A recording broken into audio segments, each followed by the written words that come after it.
Welcome to daily fact current affair class. और current affair के point of view से अगर हम बात करें तो हमारी जो है वो ये क्लास 19th है। इससे पहले की जो 18 क्लासेस है वो ऑलरेडी जो है वो यूट्यूब पर अपलोड कर दी गई है, आप चेक कर सकते हैं। और अगर आप हमारी लाइव क्लासेस में जुड़ना चाहते हैं तो आप हमें कॉन्टैक्ट कर सकते हैं ऑन टेलीग्राम। इसमें हमारा जो कोर टारगेट है, जो इनिशिएटिव हमने शुरू किया है, इसमें हम प्री और मेंस दोनों पॉइंट ऑफ व्यू से जो करंट अफेयर को कवर कर रहे हैं। सोर्सेज की अगर हम बात करें तो हम फॉलो कर रहे हैं न्यूज़पेपर्स को और साथ में गवर्नमेंट साइट्स। न्यूज़पेपर्स में हमारा जो कोर टारगेट रहता है वो द हिंदू और इंडियन एक्सप्रेस। प्लस मैं आपको बताना चाहूँगा कि जो हम एनालाइज करते हैं न्यूज़ को, फॉर एग्जांपल कि आपको जो है वो डेली की वीडियोस मिलेगी द हिंदू की, स्पेशली वो अलग कंसेप्ट रहता है और ये जो क्लासेस चल रही है ये अलग रहती है करंट की। यहाँ पर हम प्री प्लस मेंस दोनों तरह से जो है वो करंट को कवर कर रहे हैं। तो आप हमारे साथ अगर जुड़ना चाहते हैं तो आप हमें कॉन्टैक्ट कर सकते हैं। शुरुआत करते हैं आज के कुछ इंपॉर्टेंट करंट अफेयर के साथ। तो देखो, सबसे पहले हम बात करेंगे पॉवर्टी फ्री विलेजेस के बारे में। रिसेंटली जो है वो ये न्यूज़ में है टॉपिक, और इसमें इसमें अगर हम बात करें भी किस तरह से क्वेश्चन बन सकता है वो भी इंपॉर्टेंट रहता है। प्लस यहाँ जो आज हम डिस्कस करेंगे वो कंटेंट आपको मेंस में हेल्प करेगा। तो देखो, सबसे पहले सरकार का विजन है कि जो विलेजेस है उनको पॉवर्टी फ्री बनाना है, और इसके रिगार्डिंग सरकार ने एक इनिशिएटिव शुरू किया था, that is PM Awas Yojana. और ये पीएम आवास योजना का डाटा जो है वो अभी रिसेंटली जो है वो न्यूज़ में था, इसलिए जो है वो टॉपिक इंपॉर्टेंट हो गया। एक तो ये इनिशिएटिव हो गया, दूसरा स्वच्छ भारत मिशन रूरल एरिया, ये भी जो कहीं ना कहीं पॉवर्टी फ्री करने के लिए टारगेट रखा गया है। अभी हम कोर बात करेंगे पीएम आवास योजना के बारे में। तो इसको लॉन्च किया गया है 2016 में। इसमें टारगेट किया जा रहा है कि अफोर्डेबल हाउसेज जो है वो रूरल पीपल को प्रोवाइड करना, मेन टारगेट ये है। और इसमें अगर हम बात करें कि जो मेन टारगेट रहेगा कि किस तरह से जो है वो बेनिफिशरीज को सिलेक्ट किया जाएगा, तो इसमें फोकस किया जा रहा है 2011 का जो सोशो इकोनॉमिक कास्ट सेंसस होता है उसको, यानी कि कास्ट सेंसस के बिहाफ पे जो है वो आपको जो है वो घर जो है वो मिलेंगे under the PM Awas Yojana, पहला इनिशिएटिव। उसके बाद क्या क्या फैसिलिटीज़ जो है वो यहाँ पर जो प्रोवाइड की जा रही है। तो बेसिक अगर हम बात करें सबसे पहले, तो यहाँ पर आपको एम्प्लॉयमेंट सपोर्ट मिलेगी मनरेगा के थ्रू, कुकिंग फ्यूल आपको मिलेगा जो कि आपका पीएम उज्ज्वला योजना के अंडर आता है, और सैनिटेशन प्रॉपर जो फैसिलिटीज़ आपको मिलेगी, वाटर भी आपको मिलेगा, ठीक है, और टॉयलेट फैसिलिटीज़ भी सब प्रोवाइड की जाएगी। उसके बाद फाइनेंशियल असिस्टेंट भी दी जा रही है घर बनाने के लिए। तो इसमें कहा जा रहा है कि 1,20,000 जो है वो प्लेन एरिया के लिए मिलेगा, और 1,30,000 जो है वो हिली एरियाज़ के मिलेगा, जिसमें 2 स्टेट्स को इंक्लूड किया गया, यूनियन अगर हम बात करें हिमाचल प्रदेश और उत्तराखंड, एंड सारी की सारी यूनियन टेरेटरी जो है वो इसका पार्ट है।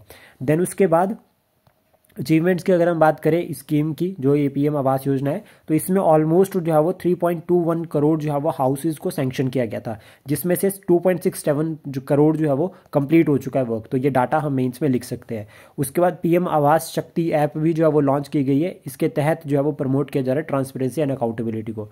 देन उसके बाद according to the national family health survey, तो इसमें ये कहा जा रहा है कि ऑलमोस्ट जो आपका 2015-16 में जो केसेस थे रिगार्डिंग द लाइक जो जितने लोग जो है वो अभी पॉवर्टी में थे परसेंटेज के अकॉर्डिंग, तो 24.85% जो है वो आपका 2015-16 में जो वो गरीबी रेखा के नीचे थे।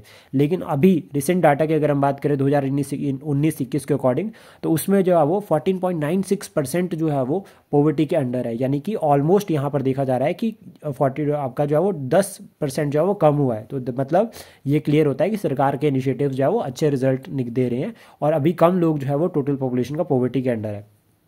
बट स्टिल कुछ चैलेंजेस रहते हैं जिसकी वजह से पॉवर्टी इंक्रीज हो रही है, या पॉवर्टी के लिए ओवरऑल ये चैलेंजेस रिस्पॉन्सिबल होते हैं। तो सबसे पहले तो देखो, हमारी डिपेंडेंस जो है वो एग्रीकल्चर के ऊपर बहुत ज़्यादा है, लेकिन प्रोडक्टिविटी जो है वो कम है। सेकंड, उसके बाद अनएम्प्लॉयमेंट, और अनएम्प्लॉयमेंट की अगर हम बात करें तो इसमें हम डाटा साथ में ऐड कर सकते हैं कि नेशन वाइड कितनी जो है वो अनएम्प्लॉयमेंट जो है डाटा है, रिसेंट डाटा आपको इसमें ऐड करना ज़्यादा बेटर रहेगा। देन उसका लैंड ऑनरशिप, अभी भी अगर हम बात करें तो जो फार्मर्स है, फार्मर्स के पास जो है वो जो मेन फार्मर्स होते हैं उनके पास ज़मीन जो है वो कम होती है, लेकिन वो फिर प्रोडक्शन ज़्यादा करते हैं। तो इसलिए कंसर्न है कि अगर उनको ज़्यादा ज़मीन मिलेगी तो ज़्यादा प्रोडक्शन होगा, और जो मेन जो ज़मीन रहती है, जिनके पास ज़्यादा ज़मीन है वो खेत में काम नहीं करते, तो ये कंसर्न रहता है। Social inequalities like caste system हो गया, रिच पुअर होगा, तो ये स्टिल फैक्टर्स है जो कि पॉवर्टी को कंट्रीब्यूट करते हैं। माइग्रेशन सबसे बड़ा इंपॉर्टेंट फैक्टर, लोग क्या होते हैं अच्छे रोजगारों के लिए तलाश में जो है वो एक जगह से दूसरी जगह चल जाते हैं, लेकिन इसका कंसर्न भी रहता है। वो कंसर्न ये रहता है कि फाइनली वो उनको इफेक्ट भी करता है, और इफेक्ट किस सेंस में करता है कि जब वो नई जगह पर जाता है तो वहाँ पर बहुत चैलेंजेस उनको फेस करने पड़ते हैं, तो वो भी कहीं ना कहीं पॉवर्टी में जो फेस क्राइसिस में फंस जाते हैं।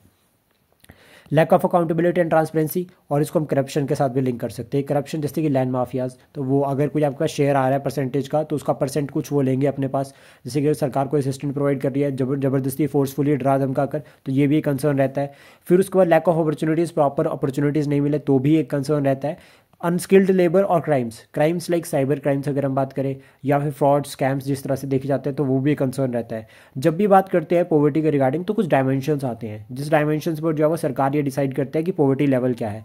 तो देखो यहाँ पर income, health, education, power, political freedom और सोशल इवल्स, ये सभी को इंक्लूड किया गया है कि आपके पास एडुकेट इनकम है या नहीं है, अफोर्डेबल इनकम है या नहीं है, हेल्थ फैसिलिटीज़ आपको प्रॉपर मिल रही है या नहीं मिल रही है, एजुकेशन को भी यहाँ पर जो फोकस किया जाता है। देन उसके बाद गवर्नमेंट इनिशिएटिव्स की अगर हम बात करें तो देखो जो हम गवर्नमेंट इनिशिएटिव डिस्कस करेंगे या वुमेन एम्पावरमेंट के लिए भी फॉलो कर सकते हैं।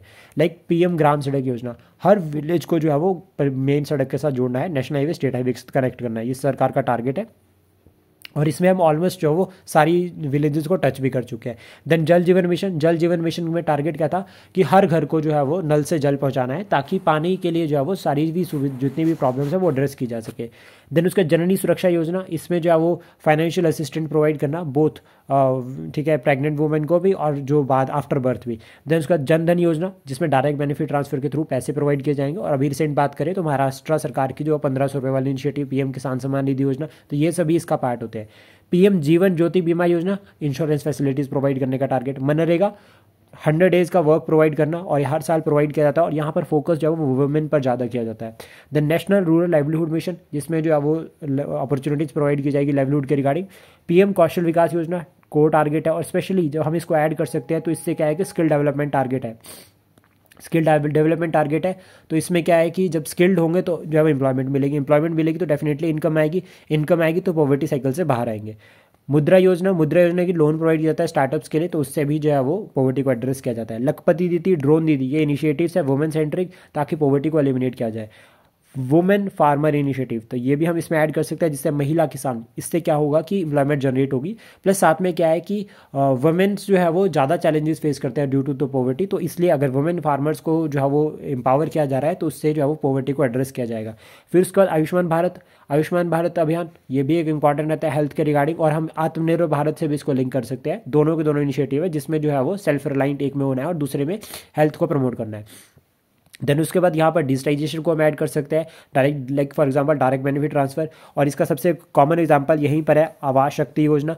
फिर उसके बाद मिशन इंद्रधनुष में हमारा टारगेट है कि हमें जो है वो यूनिवर्सल इम्यूनाइजेशन जो कंसेप्ट है उसको प्रमोट करना है, ताकि जो डिजीज़ है उन सभी डिजीज़ को जो है वो एड्रेस किया जा सके। फिर इसके बाद नेक्स्ट अगर हम बात करें यहाँ पर जो न्यूज़ रहेगी हमारी वो है एक तरह से कि रिसेंटली क्या हुआ है कि सुप्रीम कोर्ट ने क्या किया है, क्रिटिसाइज़ किया है सेंट्रल गवर्नमेंट को for failing to engage with farmers, जो प्रोटेस्ट कर रहे हैं फार्मर्स उनके साथ प्रॉपर एंगेजमेंट बनाने में फेल हुई है सरकार, उसको क्रिटिसाइज़ किया है। प्लस साथ में ये भी कहा है कि आप सर जो है वो फार्मर्स की जो ग्रीवेंसीज है उसको प्रॉपरली एड्रेस नहीं कर पाए हो। तो इसके रिगार्डिंग सबसे इंपॉर्टेंट रहता है कि फार्मर्स क्यों प्रोटेस्ट कर रहे हैं। तो देखो एमएसपी एक सबसे बड़ा कारण है। दूसरा कारण आता है कि जो 1991 के जो रिफॉर्म्स हुए थे उससे कहीं ना कहीं इंडस्ट्रियलाइजेशन जो है वो एग्रीकल्चर के ऊपर आ गया है। अभी हमारे यहाँ पर क्या है कि मोर देन 0.5% जो है एग्रीकल्चर के ऊपर डायरेक्टली डिपेंड है, लेकिन जो शेयर है जीडीपी में वो कम हो गया है, तो ये भी एक कंसर्न रहता है। देन उसके बाद हाई इनपुट कॉस्ट और लो आउटपुट है, इन्वेस्टमेंट जो है वो बहुत ज़्यादा हो रही है लेकिन रिजल्ट कम मिल रहे हैं, तो ये भी एक कंसर्न है। रिडक्शन सब्सिडीज़ को कम कर दिया गया, ये भी एक कारण रहता है, और सब्सिडी टाइम पर नहीं मिल रही है, ये उससे भी बड़ा चैलेंज है। फिर उसके बाद फ्री ट्रेड इशूज़ भी है कि जिससे जो है वो कंपटीशन कम हो रहा है, जब कंपटीशन कम हो रहा है तो एग्जैक्ट प्राइस जो है वो नहीं मिलेगा। लैक ऑफ बैकअप, एमएसपी जिसे लीगलाइज करने की बात की जा रही है तो उस तरह का बैकअप कंसेप्ट यहाँ पर नहीं है। देन उसके बाद प्रीवियस प्रोमिसेस, जैसे कि सरकार प्रॉमिस करती है तो उनको फॉलो नहीं किया गया है प्रॉपरली तरीके से।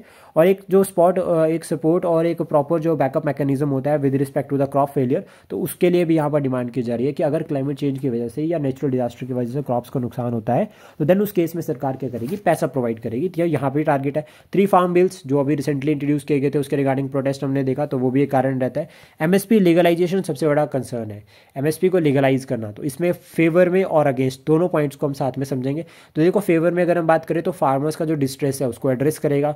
दूसरा उसके बाद मार्केट सिस्टम को और स्टेबल करेगा और फॉर्मल करेगा।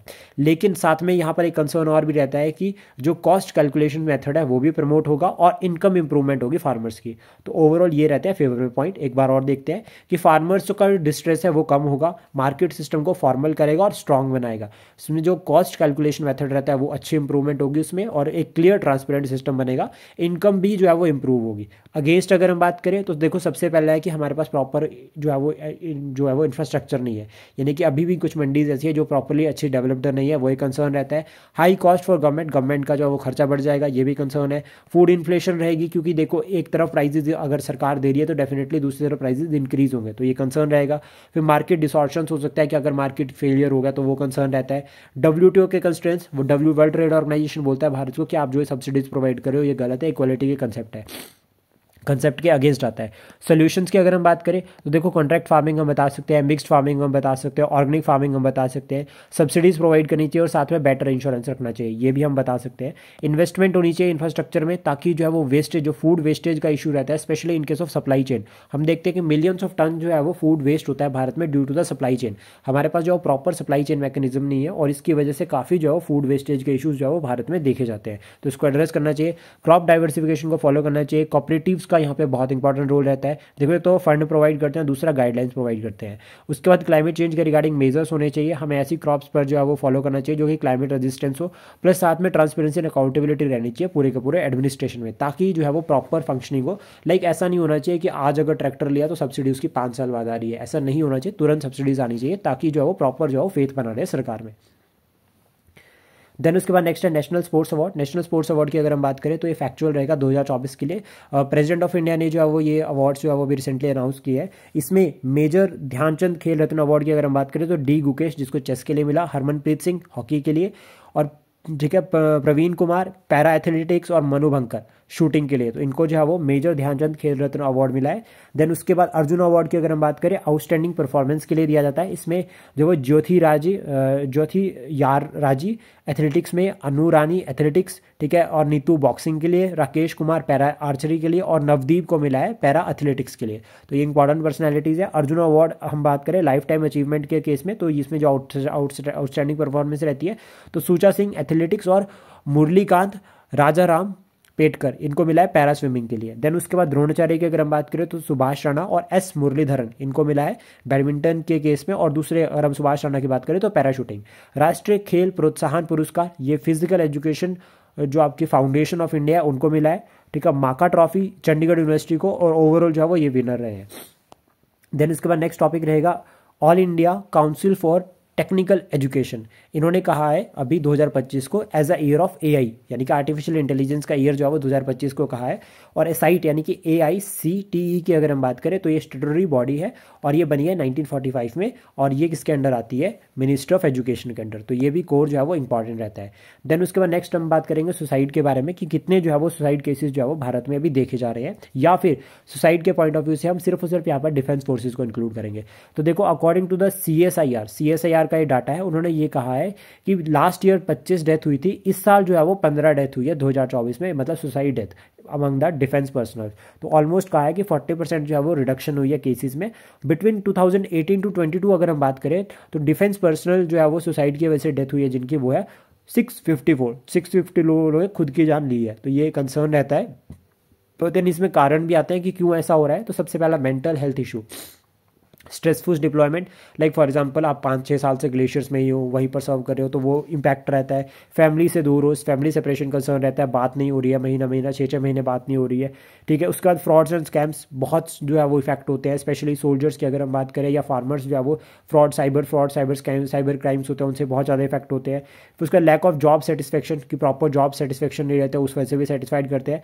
और उसके बाद एक्सेस टू फायर आर्म्स, तो ये भी एक कंसर्न रहता है। इनिशिएटिव्स अगर हम बात करें सरकार के, कि सरकार ने इसको रोकने के लिए, तो देखो सबसे पहले है कि हेल्थ सपोर्ट, इसमें हम बता सकते हैं कि लीव फैसिलिटीज़ प्रोवाइड की जा रही है, प्रॉपर जो है वो सेमिनार्स और जो है वो अटेंड करवाए जा रहे हैं हेल्थ के रिगार्डिंग। देन उसका टास्क फोर्स पैरामीटर जो है वो यहाँ पर बनाए गए हैं, ताकि जो है वो टास्क फोर्स फॉर्मेशन के थ्रू जो पैरामीटर्स होंगे प्रॉपर डिसाइड किया जाएगा कितने क्या जो है वो इनिशिएटिव लेने हैं, ताकि जो है वो केसेस को रोका जाए रिगार्डिंग द सुसाइड। उसके बाद यहाँ पर प्रमोशन और अदर सर्विसेज प्रोवाइड की जाएगी, लाइक अदर फैसिलिटीज़ दी जाएगी, प्रमोशन दी जाएगी। तो उससे क्या है कि जॉब सेटिस्फेक्शन का जो चैलेंज है उसको एड्रेस किया जाएगा। फिर फैमिली सेंट्रिक इंटरवेंशन भी रहती है कि फैमिली को भी फैसिलिटी प्रोवाइड की जाएगी, आप फैमिली को भी अपने साथ रख सकते हैं, इस तरह से कुछ जो है वो फैमिली क्वार्टर्स रहेंगे, तो ऐसे इनिशिएटिव भी रहते हैं। वे फॉरवर्ड की अगर हम बात करें तो देखो स्किल डेवलपमेंट को प्रमोट करना चाहिए, टेक्निकल एडवांसमेंट हमारे पास होनी चाहिए, पॉलिसी सपोर्ट रहनी चाहिए जिसमें इंश्योरेंस आना चाहिए, प्लस साथ में सरकार जो है वो अच्छे जो है वो इंसेंटिव्स दे, अच्छी सैलरी दे, ये सरकार का इनिशिएटिव होना चाहिए। वर्कलोड मैनेजमेंट प्रॉपर रहनी चाहिए, ये भी एक सोल्यूशन होता है। प्लस साथ में यहाँ पर क्या रहती है कि प्रमोशन होनी चाहिए, टाइम टू टाइम प्रमोशन देना जो है वो बहुत नेसेसरी रहता है। देन उसका टैलेंट बेस्ड यहाँ पर जो है वो अपॉर्चुनिटीज़ जो है वो प्रोवाइड करनी चाहिए। फिर उसके बाद नेक्स्ट जो रहेगा वो रहेगा कि यहाँ पर गवर्नमेंट ने एक रिसेंटली इनिशिएटिव लॉन्च किया है जो कि 150th birth anniversary of Birsa Munda के टाइम पे लॉन्च किया है। यहाँ पर क्या सरकार का टारगेट है कि पंचायत से पार्लियामेंट 2.0 प्रोग्राम, मतलब टारगेट किया जा रहा है कि 502 वुमेन्स को, ठीक है, जो कि इलेक्टेड जो है वो अपनी पंचायत को रिप्रेजेंट कर रहे हैं, और यहाँ पर जो है एसटी को टारगेट किया गया, यानी कि एसटी पॉपुलेशन को यहाँ पर टारगेट किया गया है, और 502 वुमेन जो है वो आपकी जो है वो बुलाई जाएगी पार्लियामेंट में, देन डेमोक्रेटिक वैल्यूज़ को प्रमोट किया जाएगा। तो इससे यहाँ पर टारगेट रहता है कि सरकार क्या कर रही है, वुमेन्स का शेयर जो है वो सरकार में इंक्रीज़ करने की कोशिश कर रही है, प्रमोशन करने की कोशिश कर रही है, जिसमें जो है वो काफ़ी जो मैक्सिमम वुमेन्स हैं उनको इंस्पायर किया जाएगा, फिर इससे वुमेन एम्पावरमेंट में जो प्रमोट होती है। अभी यहाँ पर जो है वो अगर हम बात करें, जो ये पूरा का पूरा प्रोग्राम है, इसको 3 जो है वो ऑर्गेनाइज कर रहे हैं, national commission for women, Lok Sabha secretariats, और उसके बाद आता है मिनिस्ट्री ऑफ ट्राइबल अफेयर्स। तो ये 3 जो है वो इसको मिलकर जो है इस प्रोग्राम को रन कर रहे हैं, और इसमें डेमोक्रेटिक वैल्यूज़ को जो है वो प्रमोट करना है, रिप्रेजेंटेटिव फॉर्म ऑफ गवर्नमेंट को और ज़्यादा प्रमोट करना है। जनजातीय गौरव दिवस जो है वो 15 नवंबर को मनाया जाता है, ये की जो हम याद कर सकते हैं। देन उसका गोल्डन जैकल की अगर हम बात करें तो सियार इन हिंदी अगर हम बात करें ओमनीवरस होता है, यानी कि सब कुछ खाता है, मांस भी और घास भी। उसके बाद स्टिकली नॉक्टर्नल है, यानी कि रात को जो है वो ये एक्टिव होता है। उसके बाद आयुसन स्टेटस अगर हम बात करें तो वो है लीस्ट कंसर्न, और साइट्स में आता है अपेंडिक्स 3 में। अभी आयुसन की अगर हम बात करें तो वो बना था 1948 में, और साइट्स की अगर हम बात करें तो 1973 में बना था, और काम करना शुरू किया है 1975 में। मेन टारगेट है कि जो एंडेंजर स्पीशीज़ है उनकी ट्रेड हो रही है, तो उसके रिगार्डिंग रूल्स एंड रेगुलेशन बनाना। तो ये थे आज के कुछ important current affair. I hope ये इनिशिएटिव आपको अच्छा लगा हो। Please support, share and subscribe daily fact. Thank you for today.